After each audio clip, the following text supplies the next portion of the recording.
भारतीय जनता से माई बहन चाचा भैया सब लोग से गुहार बा 1 जून के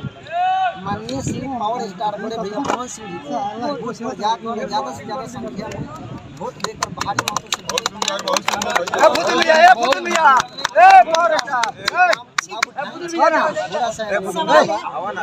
कि भैया पवन के जितावे के बा भाई, अरे काराकाट के संसद बनावे के बा भाई,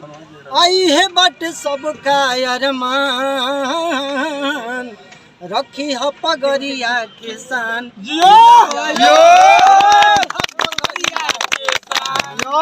देवे की बाऊ नहीं पर ध्यान, ये भैया हो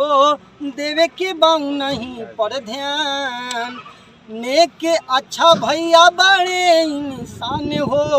इनके बनावे के बने ता महान हो,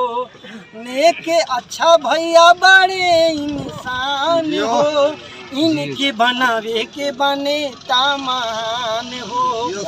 जाति प्रथा में जानी तू आई हो, जाने उनके दुनिया जहान, रखी है पगड़िया किसान भैया हो, रखी है पगड़िया झलक पानी बेटा और कमल वही नजारा आज नामांकन के दिन की सुबह देखने को